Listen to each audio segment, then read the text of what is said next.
O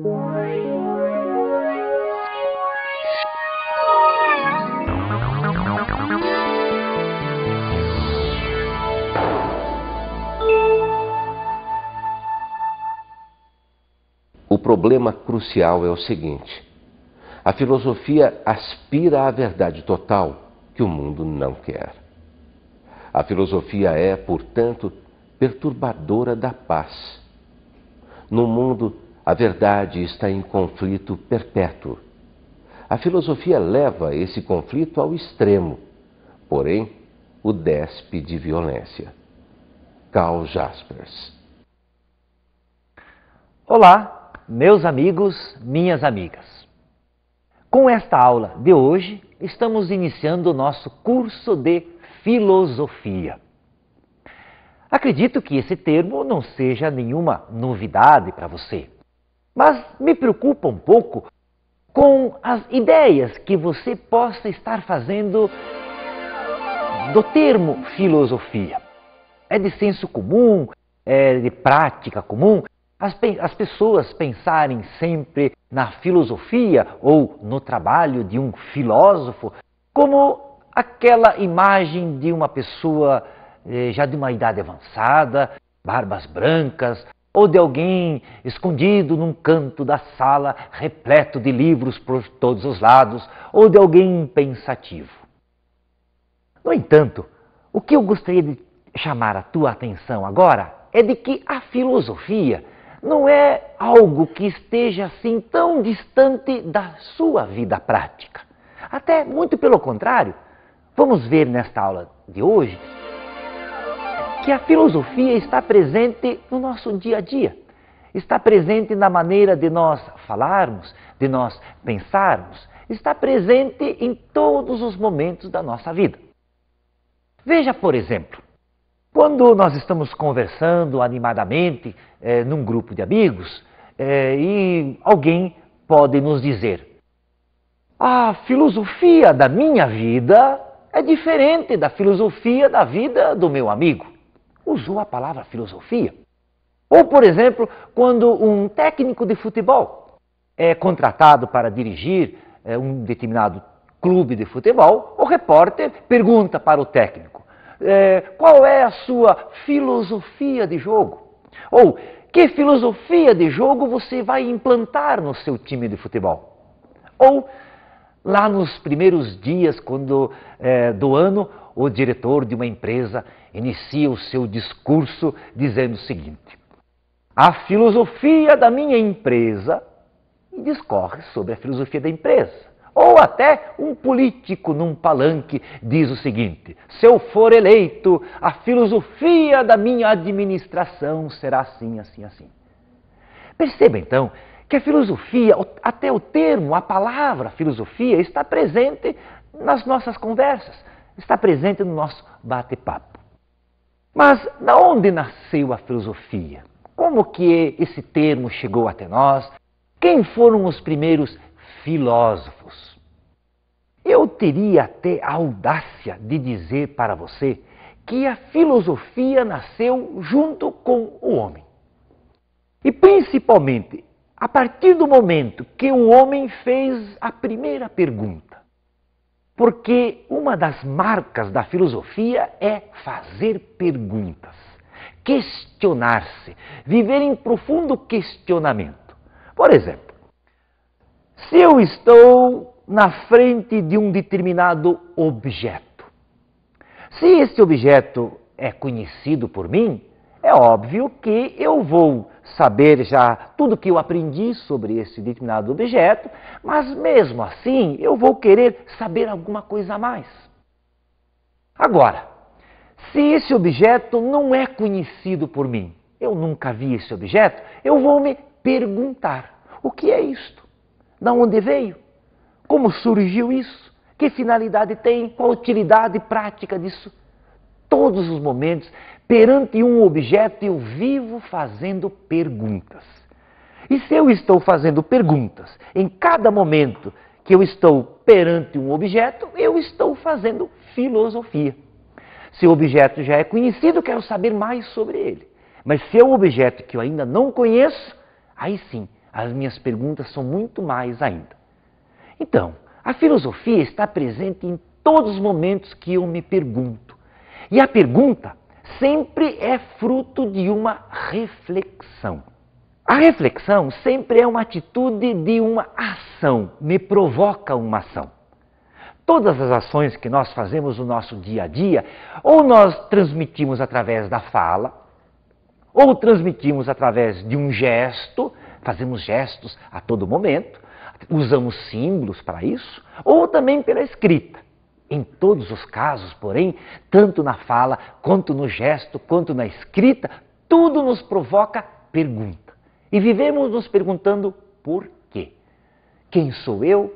Da onde eu vim? Qual a finalidade para a minha existência? Por que eu vou fazer isso? Por que eu vou fazer aquilo? Então, toda pergunta é sempre fruto de uma reflexão. Reflexão é uma palavra que veio da origem latina e o seu significado é muito bonito. No latim, reflexão significa reflectere. Reflectere significa voltar para trás.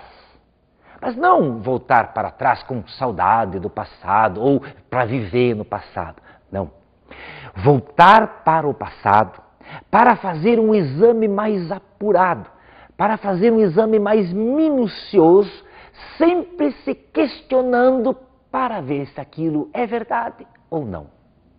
Por isso que uma das marcas do filósofo é a ousadia. Ousado porque ele começa a duvidar de tudo aquilo que os outros acham que é óbvio, que é normal. O filósofo não. É como se ele estivesse por detrás de uma multidão, sempre se perguntando: será que isso é verdade? Será que não tem alguma coisa por detrás disso? É preciso fazer uma reflexão para se examinar melhor. Então, eu disse para vocês que a filosofia está presente no nosso dia a dia. E vamos ver alguns exemplos. Normalmente, no nosso dia a dia, nós folheamos jornais, folheamos livros, folheamos revistas e em todos eles nós encontramos alguma coisa pela qual a filosofia se interessa. Por exemplo, vamos examinar algumas revistas e ver que o próprio título da capa já é um motivo para se fazer filosofia. Por exemplo, temos aqui uma revista que a capa diz o seguinte: A Vitória do Talento Brasileiro. A outra revista tem como título O Massacre dos Yanomamis. Esses dois assuntos, tanto da vitória do cinema brasileiro, como o estudo sobre um grupo de indígenas, fala sobre um assunto que é da cultura. A cultura é um dos temas preferidos pela filosofia. E a filosofia, principalmente nos dias de hoje, está examinando a cultura no sentido da valorização do diferente. Há muitos anos atrás, na história, a cultura dos outros povos sempre foi motivo de subjugação, de não valorização. Hoje não.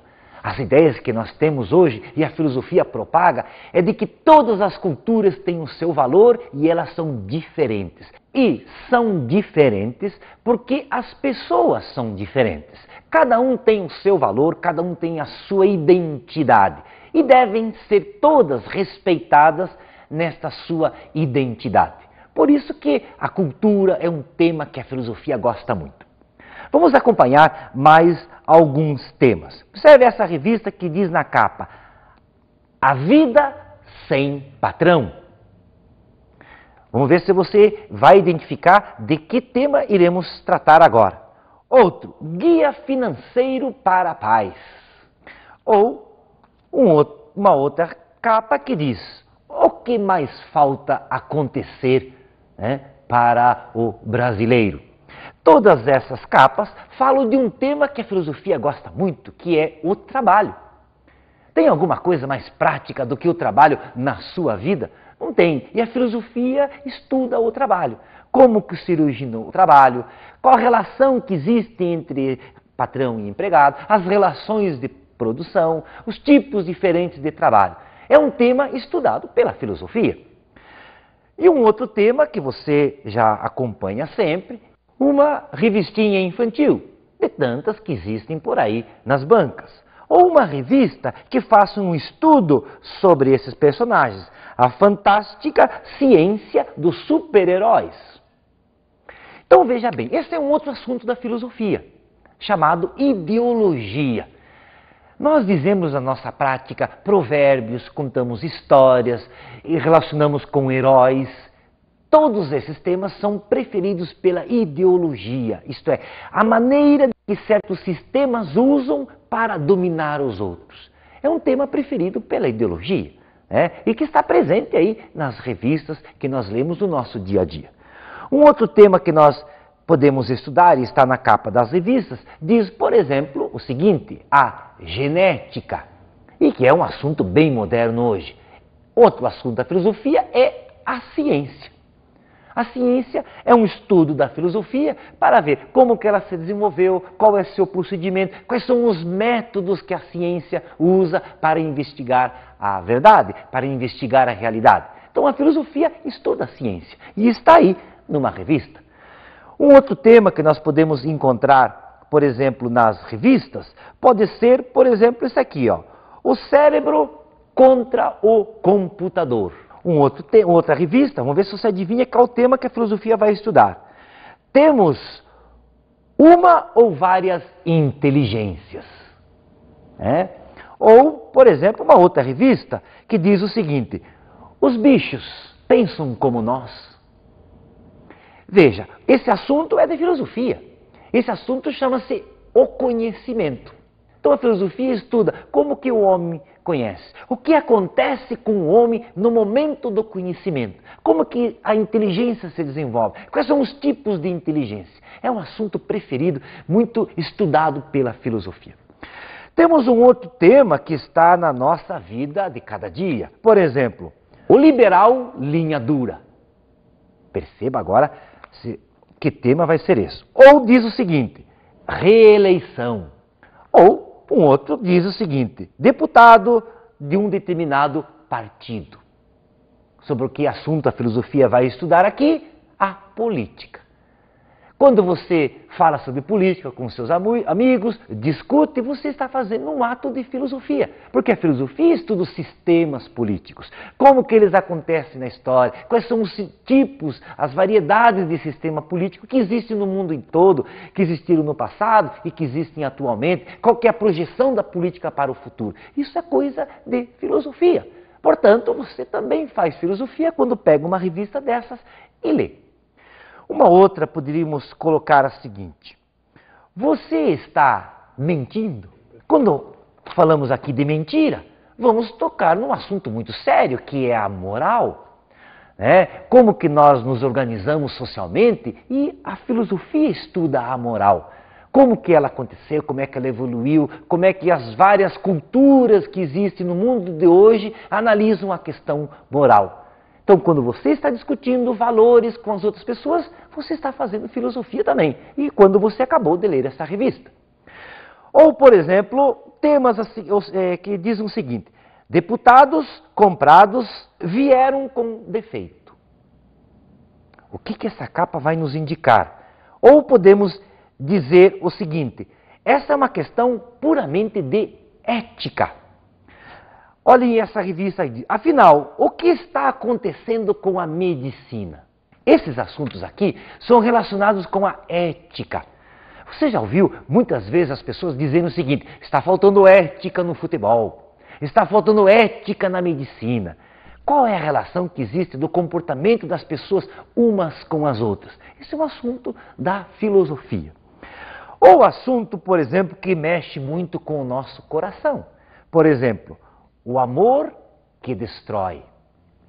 Ou uma outra revista que traga temas assim, o sexo, o que os homens sentem quando são rejeitados. Ou diz o seguinte, namoro com um final feliz. Então, amor, sexo, sexualidade são temas da filosofia. Porque envolve o homem, o seu procedimento, portanto, a própria história da filosofia tem lá os seus autores que se dedicam a estudar o amor, a sexualidade. Então, quando você vê esses temas, também está fazendo filosofia. Ou uma outra revista que diz o seguinte, como se fabrica uma modelo. E quando envolvemos arte, beleza, estamos falando de um assunto da filosofia chamado estética. A estética estuda o belo, em comparação com aquilo que não é belo. Então a relação da arte, daquilo que é belo ou não, é um assunto próprio da filosofia. E por fim, um outro tema que vai nos dizer sobre aprendendo no útero. Estamos falando aqui do ser humano, do homem, um assunto preferido da filosofia. Perceba então que toda hora que nós abrimos uma revista, abrimos um jornal, lemos um livro, estamos fazendo filosofia. Mas se até agora eu não convenci você que a filosofia está presente na nossa vida, quem sabe eu possa pedir ajuda agora de um escritor dinamarquês chamado Hans Christian Andersen. E através da história que ele nos contou, nós podemos analisar qual é o papel do filósofo. E essa história diz mais ou menos o seguinte, preste bem atenção que ela é muito criativa. Num determinado reino existia um rei muito querido do seu povo e que gostava especialmente de roupas. Gostava de se vestir bem, por isso todo o seu reino as pessoas vestiam-se bem. As pessoas que mais ganhavam dinheiro no seu reino eram as pessoas que trabalhavam com roupas, com tecidos. Buscavam-se então os tecidos mais finos, mais ricos, porque o rei gostava de vestir-se bem. Um dia, naquele reino, apareceram 2 trapaceiros, querendo enganar o rei e todo aquele povo ganhando muito dinheiro. Começaram a fazer um discurso na praça, dizendo que eles possuíam um tecido maravilhoso. Um tecido que não existia ainda. Um tecido que era a mais pura seda, inigualável. Não existia algo de tão belo. Tanto que ele falou na praça, que imediatamente o rei soube que eles estavam lá fazendo esse discurso e mandou chamar os 2 trapaceiros. Na presença do rei, os 2 trapaceiros fizeram a sua propaganda. O rei ficou entusiasmado com aquele tecido e perguntou: que tecido é este? E eles disseram o seguinte: olha, é um tecido muito especial. Não existe em lugar nenhum no mundo um tecido igual ao que nós fazemos. Ele é um tecido tão fino, mas tão perfeito, que ele é invisível. Quem olha não vai ver nada. Só que é um tecido especial que só as pessoas inteligentes é que conseguem perceber. Os nécios, aqueles que não são inteligentes, não enxergam nada. O rei ficou entusiasmado pelo seguinte: se todo mundo usar esse tecido, eu vou poder descobrir quem são as pessoas inteligentes do meu reino. As pessoas mais inteligentes eu vou chamar para ocupar os melhores cargos. E imediatamente o rei ficou tão entusiasmado que mandou os 2 trapaceiros fazerem muitos tecidos. Arrumaram um lugar para eles fazerem, contrataram teares e entregaram de ouro, dinheiro e mais tecidos finos para eles confeccionarem as roupas novas do rei e de toda a corte daquele palácio. E os 2 trapaceiros fingiam a noite toda de trabalharem. Passaram-se algumas semanas, o rei ficou preocupado da demora desse tecido, que não ficava pronto, e resolveu mandar um ministro. Escuta, vai lá para ver se essas roupas já estão terminadas ou não. O ministro, então, foi até a tecelagem dos 2 trapaceiros e perguntou: o rei mandou que eu viesse ver as roupas novas. E eles apresentaram: olha aqui, estão as novas roupas do rei. O ministro ficou intrigado, porque não via nada, só cabides vazios. Mas imediatamente ele pensou: se eu contar para alguém que eu não estou vendo nada, significa que eu não sou inteligente, que eu sou nécio, que não sou inteligente. Não posso, eu preciso manter o meu cargo. E disse: nossa, que maravilha, são roupas maravilhosas. Voltou ao rei e fez o seguinte comentário: Sua Majestade, as roupas são maravilhosas, de uma cor exuberante.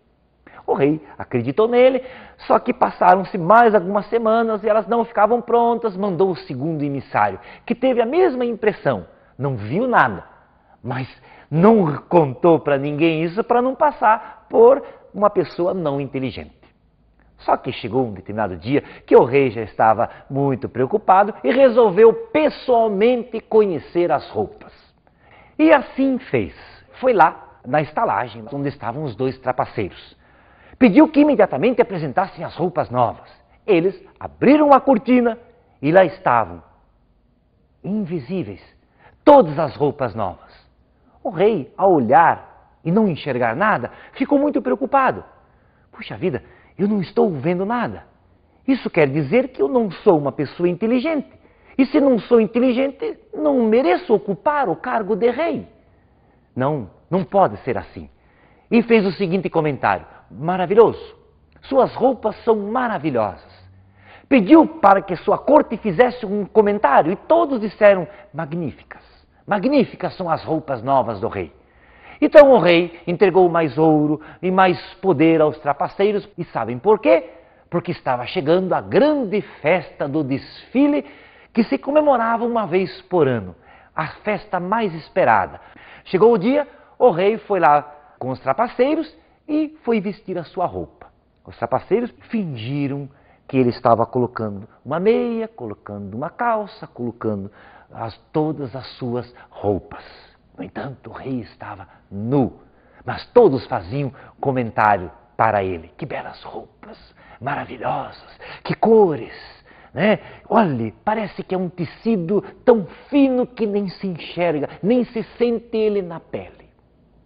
E assim, a cidade comemorou o grande desfile. O rei na frente, desfilando pela cidade nu. E quando o rei estava na praça pública, todo mundo em silêncio, ouviu-se uma criança gritar: o rei está nu! Aquilo correu como um pavio de um dinamite no meio da multidão. O rei ruborizou de vergonha o povo igualmente para não correrem mais risco ainda. Essa história do Anderson vai nos ensinar muita coisa, mas nós vamos voltar a conversar sobre essa história depois do nosso intervalo. Já voltamos.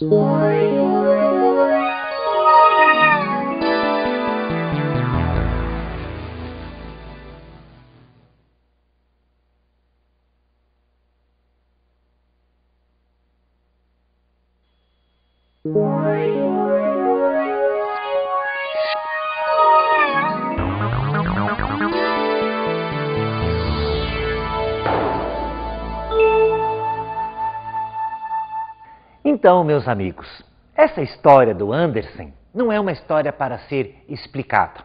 Nenhuma história para ser explicada. Uma piada, quando é explicada, perdeu a sua graça. Porque o riso brota do prazer, o riso brota da surpresa. E a surpresa nessa história é a criança. Aquela criança não está preocupada com regras, não está preocupada com as etiquetas, nem com as convenções. Essa criança tem um olho bom. De todas aquelas pessoas, a única que viu a verdade.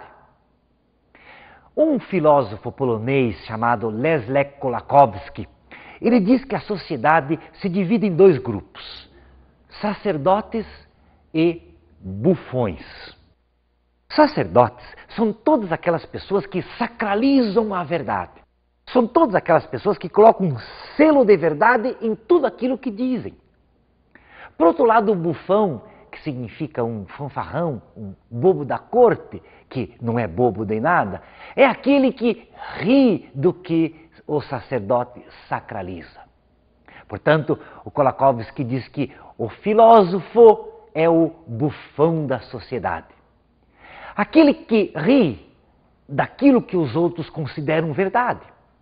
Ri no sentido de denunciar, de duvidar. Enquanto todos acreditam, ele duvida. Porque ele está numa posição de vigilância. Vigilando para que o conhecimento não seja simplesmente aceito, mas principalmente para que seja questionado. Esta é a postura do filósofo, da ousadia, do questionamento. para que a filosofia se efetive, ela tem algumas exigências. Ela tem que ser radical, ela tem que ser rigorosa e ela tem que ser de conjunto. Vamos analisar particularmente cada um desses termos. Primeiro, ela tem que ser radical, isto é, voltar ao passado, examinar profundamente até que toda a verdade venha à tona, sempre através da desconfiança, não que não se acredite na verdade, mas que ela tem que ser perseguida o tempo inteiro, tem que ser radical. Ela tem que ser rigorosa, isto é, tem que ser feito um estudo bem paulatino, lento, para que, através de um método de pesquisa, nós consigamos chegar até a verdade. E, em terceiro lugar, ela tem que ser de conjunto, isto é, a análise sobre um determinado problema tem que ser feito usando-se todas as ciências possíveis que possam ajudar para encontrar a verdade. O conjunto de todas as ciências vão ajudar a descobrir a verdade. Esta é a maneira da reflexão filosófica. Portanto, quando nós estamos analisando profundamente a filosofia, nós sempre temos que buscar essa reflexão. É a maneira de como a filosofia busca a reflexão. Um outro trabalho que a filosofia examina com profundidade é o trabalho de analisar o pensar humano. Isto é, como que o homem pensa? Qual a diferença que existe entre o homem e um animal? Qual dos dois realiza o ato do pensamento? Para isso eu vou usar um exemplo que acredito que todos vocês já conhecem. Vocês já viram sempre aquela vespinha que faz o seu ninho no buraquinho de uma árvore ou até naqueles buraquinhos das janelas de madeira? Pois bem, essa vespa, naquele buraquinho da janela ou do buraquinho do tronco de uma árvore, deposita lá dentro os ovos e depois sai voando por aí buscando uma aranha. Trava com a aranha uma luta desenfreada e depois de picá-la várias vezes, traz essa aranha para o seu ninho e deposita lá dentro. E depois tampa aquele buraquinho com barro e vai embora. Terminou a sua tarefa, nunca mais volta. Agora vamos imaginar a seguinte cena. Depois da vespinha ter depositado os ovos e sair buscando a aranha, nós retirarmos os ovos lá de dentro. Quando a vespinha voltar e ver que não há mais ovos lá dentro, será que ela vai deixar a aranha ali dentro? O que você acha? Um animal, como ele repete biologicamente tudo que foi determinado, ela não consegue, ela não faz o raciocínio de pensar, agora não há motivo mais pelo qual colocar aranha, não há mais ovos. Porque daqueles ovos irão sair as larvas que irão se alimentar da aranha e irão todas as suas gerações sucessivas fazendo sempre a mesma coisa. Portanto, o ato do pensamento, entre aspas, animal é um ato repetitivo. Um ato que tem a finalidade de biologicamente determinar-se. É um ato de reprodução contínua. Podemos até dizer de que o animal é corpo. E ele age pelo seu corpo. O homem não. O homem tem um corpo. Vocês já observaram que na natureza o homem é o único animal que descobre a sua nudez, que percebe-se nu. Por quê? Ele vai além, usa o seu corpo como atitude de pensamento. Essa relação que existe entre a diferença entre o pensar animal e o pensar humano. E a filosofia se preocupa em estudar como que o homem pensa. Então, meus amigos, agora eu quero deixar para vocês uma dica de estudo.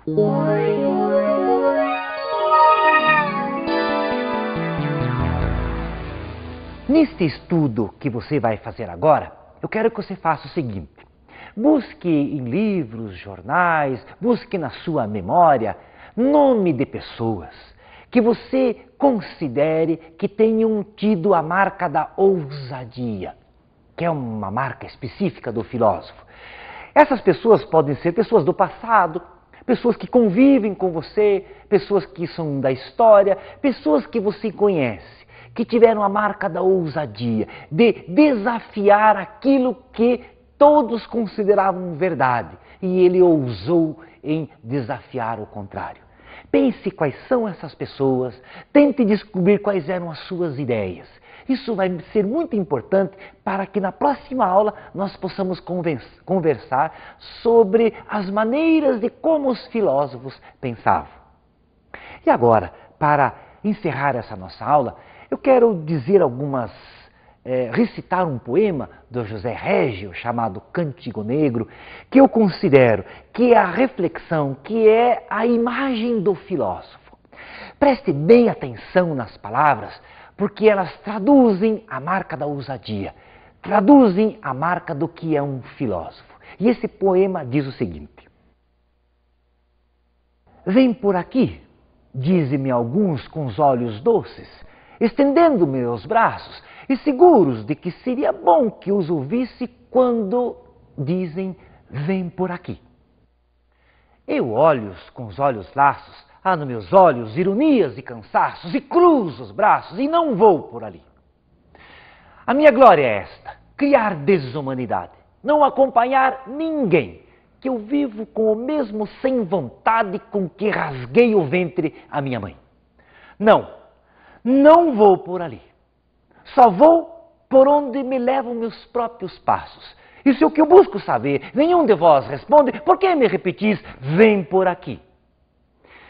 Prefiro escorregar nos becos lamacentos, redemoinhar aos ventos, como farrapos, arrastar os pés sangrentos, a ir por aí. Se eu vim ao mundo, foi só para deflorar florestas virgens e desenhar os meus próprios pés na areia inexplorada. E o que mais que eu faça não vale nada.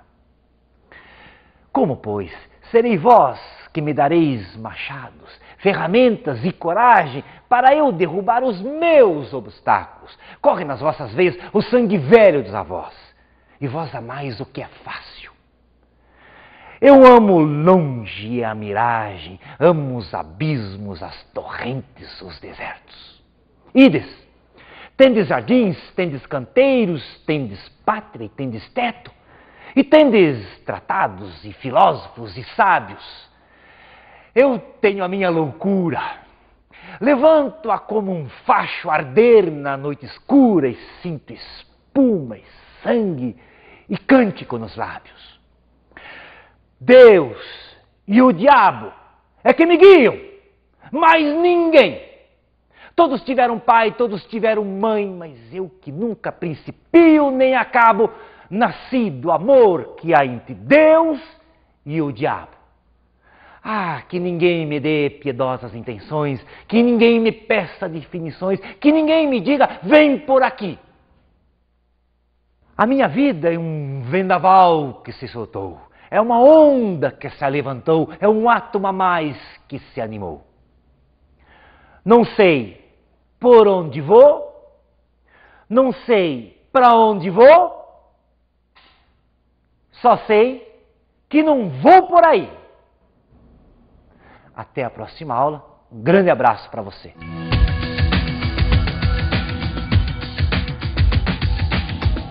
Nesta primeira aula do professor João, vimos qual é o sentido da palavra filosofia. O sentido da palavra filosofia tem a ver até com a ideia de Pitágoras, o primeiro grande filósofo, que se considerava amigo da sabedoria. Não aquele que domina o saber, mas aquele que busca, está sempre no caminho da sabedoria.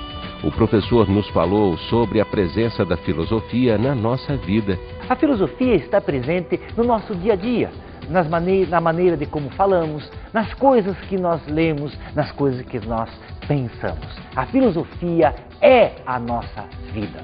Aprendemos qual é o papel da filosofia. O papel da filosofia, na realidade da nossa sociedade, é daquele que tem a marca da ousadia, daquele que questiona, que duvida daquilo que os outros consideram como verdade. É daquele que está sempre numa atitude de vigilância na busca da verdade. Até a próxima!